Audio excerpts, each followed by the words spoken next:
I've met many obstacles. Got divorced. I got kicked off the drill instructor list when I was going through my divorce. I had a 4-year break. I was not quite in shape to go into a P3 school. I was told I suck as a team leader. I was told I was weak on the bus rides. All those could internalize and had me stop.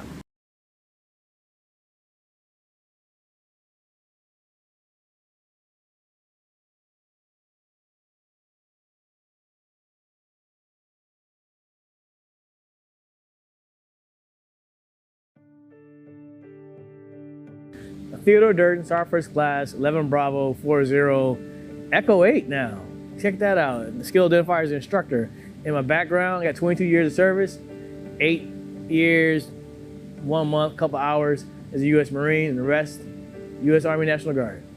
So I'm a Hollywood Marine. That means I went to San Diego, graduated boot camp. I did that in '96. I joined, got on the Yellow Footprints in '96 in June 3rd. From that point on, I thought I wanted to just get my college education right away.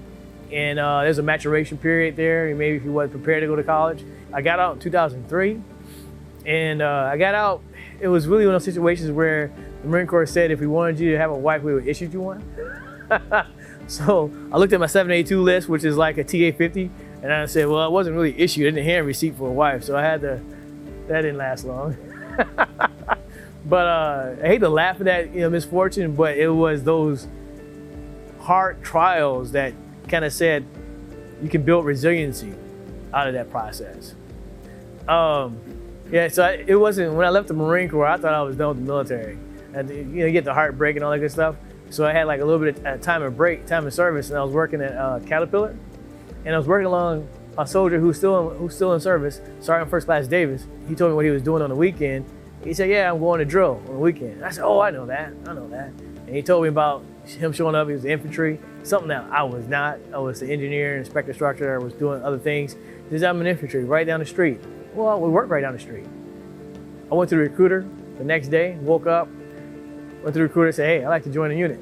He said, really? I said, yeah, this one right here, right down the hallway. And he says, all right, sign me up. He said, you got to drill this weekend. I said, really? He said, I don't even got a uniform. Yep. So I showed up that drill weekend, and there I saw Sergeant Davis, and he's like, what are you doing? I'm your team leader. So the whole jump on a task and get it done, I got that in the Marine Corps. You see an obstacle, you jump right, you jump on it, and you negotiate it, and you want to get through it. But being a service member was incomplete. I didn't complete something. There was something out there that I had yet to just tackle or improve. So I missed the environment, I missed soldiers and Marines, I missed the work, I missed wearing the uniform. And when I left, I had that question in my mind, what is out there left for me to do? What can I do? So when National Guard came, I kept asking Sergeant Davis about it, and I said, wow, and you're like, I want to be a part of that organization. You really do. So the hurdles was understanding that my leaders, they weren't necessarily targeting me to be like, I guess, he's weak. And I heard that so many times when I was walking by, readiness NCOs, the staff NCOs, staff sergeants, they would say, hey, who's your strongest team leader? Not Durden.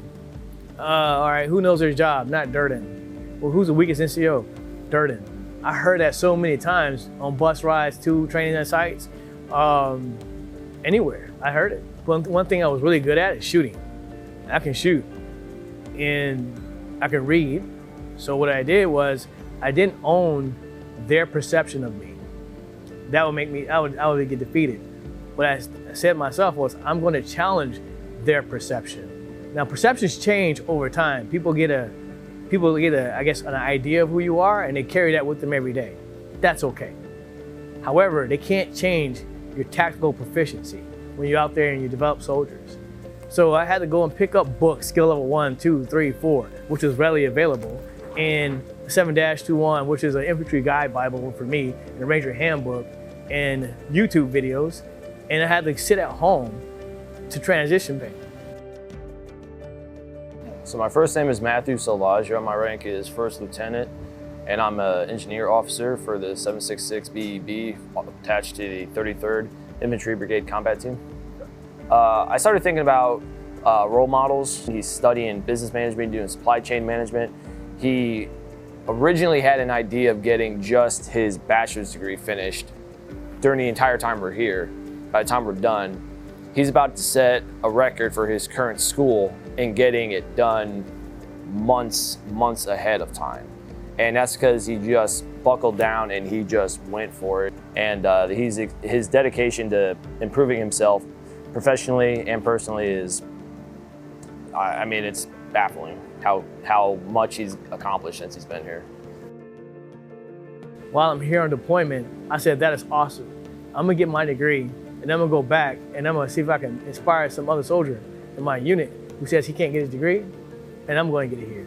So 47 credit hours is what the goal is in about 8 months. And right now I'm halfway through it. That's awesome. Yeah. Helping soldiers, you gotta have that bridge, you gotta have that handshake. You really do. You gotta have that handshake. You can't help a soldier who does not want to help themselves. And if they're looking that way, you gotta either get in front of that vision and stand in front of them and say, hey soldier, look at me, I got that. 22 years in the service and life experience is what I would tell a young soldier. I actually just told a soldier last night. He was talking about it, and I said, are you proud of things that you accomplished? He said, yeah. I said, are you proud of things that you failed? He says, no, I'm kind of shameful. I said, change that. I tell my daughter this, and I tell my soldiers this. The obstacles in life are meant for you to get through, get past, get over. Giving up at the obstacle, that's not gonna help you be the leader 10 years down the road. I've met many obstacles. Got divorced. I had a 4-year break. I was told I suck as a team leader. I was told I was weak on the bus rides. All those could internalize and had me stop. I was working 16-hour days as a county sheriff, not putting enough effort in here for 8 years, not being able to work out like I want to, and I did it. If you're watching me today, I'm not here because I did all the right things. I'm here because somebody or a bunch of soldiers and Marines, sailors and airmen, contributed to me in small part. I served with all branches, and each person in those branches, whether they're officer or NCO or civilian, contributed in conversation or in resources to where I'm at for 22 years. It takes a lot of effort to make a person develop 22 years into the service. And this is where I'm at, so I owe my thanks to them. So if you're here and you're at 4 years, contribute to somebody, even if he's senior to you.